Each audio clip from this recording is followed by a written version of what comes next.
Episode 62 one अधिकारी श्रीनिवासन की निर्मम हत्या। ये कहानी वीरप्पन के जीवन की सच्ची घटनाओं पर आधारित है। इसे अधिक रोचक बनाने के लिए कुछ हिस्सों में कल्पना का सहारा लिया गया है। हर दिन हमारे चैनल पर वीरप्पन की इस अनसुनी कहानी को जानने के लिए जुड़े रहें।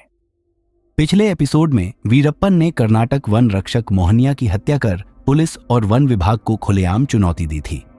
इस घटना के बाद एसटीएफ और वन विभाग पूरी तरह से सतर्क हो गए थे, लेकिन इससे पहले कि वे कोई ठोस कार्रवाई कर पाते, वीरप्पन ने एक और खौफनाक वारदात को अंजाम दे दिया।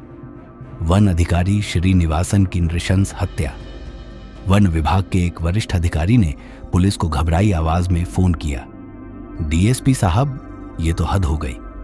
वीरप्पन ने हमारे एक और अधिकारी की जान ले ली, वो भी इतनी भयानक तरीके से कि सुनकर रोंगटे खड़े हो जाएं। डीएसपी विजय के चेहरे पर तनाव साफ दिख रहा था। उन्होंने टीम से कहा, अब ये लड़ाई आर पार की होगी, हमें किसी भी हालत में वीरप्पन को रोकना होगा। श्रीनिवासन की वीरता और वीरप्पन से दुश्मनी। श्रीनिवासन कर्नाटक वन विभाग के एक वरिष्ठ अधिकारी थे, जो वीरप्पन की तस्करी के खिलाफ काफी सख्त कदम उठा रहे थे। उन्होंने हाल ही में पुलिस के साथ मिलकर वीरप्पन की कई लकड़ी की खेप पकड़वाई थी। एसटीएफ प्रमुख से बातचीत में उन्होंने कहा था, वीरप्पन को जंगल में खुला छोड़ देना खतरनाक है, हमें उसे जड़ से खत्म करना होगा।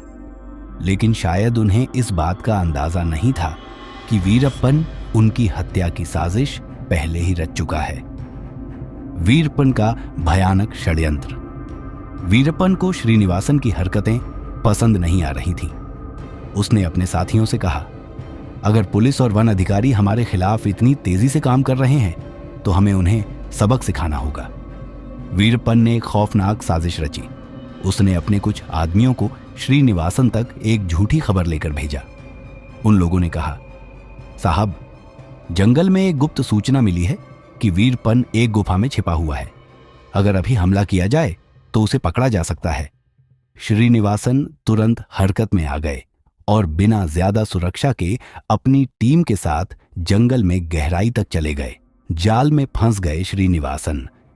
जैसे ही श्रीनिवासन अपनी टीम के साथ उस गुफा के पास पहुंचे, चारों तरफ से गोलियों की आवाजें गूंजने लगीं। एक वन अधिकारी ने चिल्लाते हुए कहा, सर, ये तो जाल है, हम फंस गए। लेकिन इससे पहले कि कोई कुछ कर पाता, वीरप्पन के आदमियों ने पूरी टीम को घेर लिया। वीरप्पन धीरे धीरे सामने आया और क्रूरता से हंसते हुए बोला, तुम लोगों को लगा था कि मुझे पकड़ लोगे? अब देखो, तुम्हारी ही मौत का खेल यहां खेला जाएगा। निर्मम हत्या।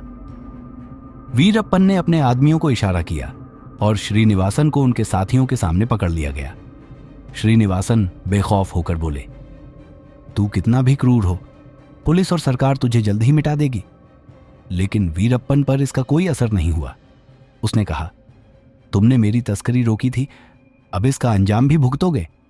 वीरप्पन ने बहाना बनाया कि श्रीनिवासन आत्मसमर्पण करना चाहते थे, लेकिन असल में उसने उनके सिर को बेरहमी से काटकर जंगल में फेंक दिया।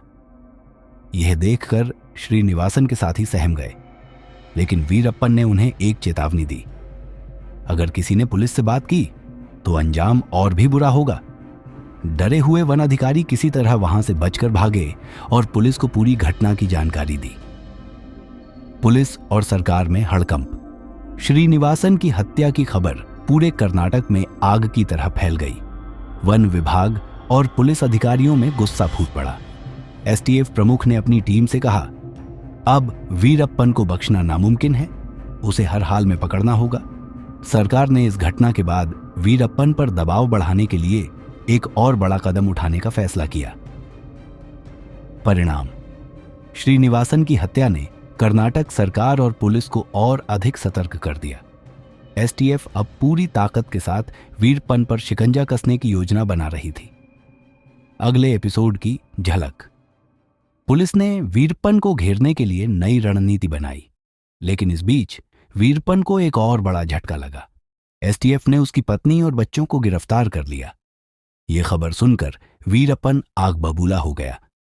अब वो किस तरह इस चुनौती का सामना करेगा, जानिए अगले एपिसोड में। हमारे चैनल से जुड़े रहें और वीरप्पन की पूरी कहानी जानने के लिए हर दिन हमारे अगले एपिसोड का इंतजार करें। अगर आपको यह एपिसोड पसंद आया हो तो लाइक और सब्सक्राइब करना न भूलें।